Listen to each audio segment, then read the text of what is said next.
naisip ko lang, pwede ba kita imbitahin sa birthday ko? Sa birthday party ko? Kailan ba yan? January 16. January 16 birthday mo! Sige! Kilala na tayo eh! Punta ko dyan! Sorry, pare, sama ka na rin ah. O nga pala, kailan ba birthday mo, Kuya Has? December 13, 1953. Ah, ayos. Ha? 1953? Aba, oo! Ibig sabihin nung kasi edad ka ng tatay ko?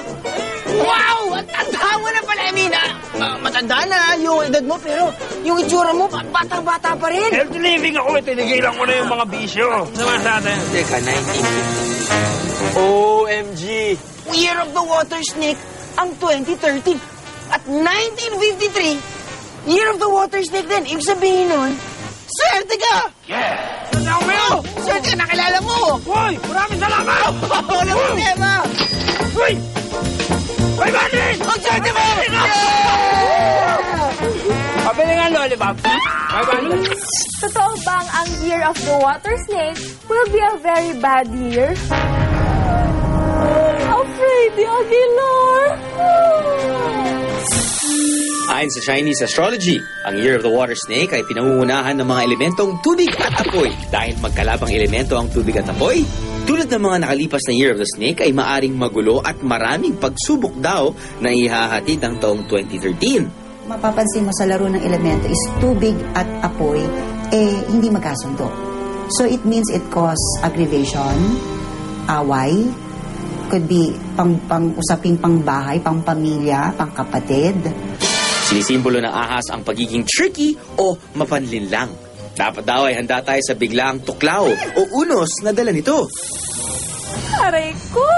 Nakakatakot naman nata yung kagat na makamandag na water snake. Kaya dito sa bahay ko, paghahandaan ko na ang taong ito.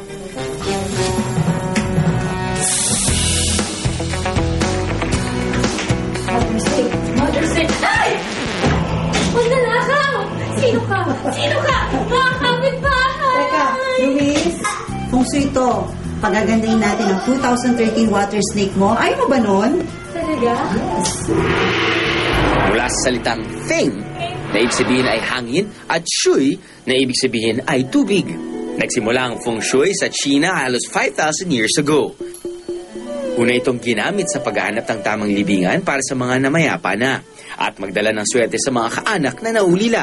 Kalaunan, ang konseptong ito ang ginamit ng mga hari para alamin kung saang lupa dapat itayo ang kanilang palasyo at nasasakupan. The art of arranging space and objects to achieve harmony and balance. Ito ang feng shui. Dito kaya sa bahay ni na Luis, may balance at harmony kaya? Ito po bang lugar na kinakatayuan natin? Ano po ba ito? Mala, swerte? May mali po ba? Tabingi po ba? Ano po? Okay, para mas maintindihan mo, Luis, dapat familiar ka din kung ano yung swerteng numero sa meron sa feng shui. Di ba familiar ka ba sa numerong 168? 168? Yes, that's good number ng feng shui. 168 mall? Ayon sa feng shui, umiikot kada taon ang tatlong feng shui lucky numbers na 1, 6 at 8 sa iba't ibang direksyon. Ngayong taon, natapat ang number 8, ang pinakaswerte sa lahat ng numero sa northeast direction. Sa pag-iinspeksyon ng ating feng shui expert gamit ang isang compass, ang bahay ni Luis ay nakaharap sa northeast. Kaya maganda raw ang pasok ng swerte sa kanila ngayong taon. Dapat ang bahay na ito dahil maswerte yung numerong 8. More on green kasi kulang tayo sa wood sa taon ng 2000. February 10 ang pasok ng Chinese New Year, kulang sa spring or wood. Green daw ang lucky color ngayong taon, kaya para maka-attract ng positive energy, mas okay raw na magsuot ng kahit anong berde sa katawan. Si Luis, pasimpleng ipinuesto ang picture ng daddy niya sa may green color. Ang quick mo, girl, ah. At siya din mismo, iba ang galaw niya ngayong taon. Lahat ng mga tatay ngayon, kumpara sa babae,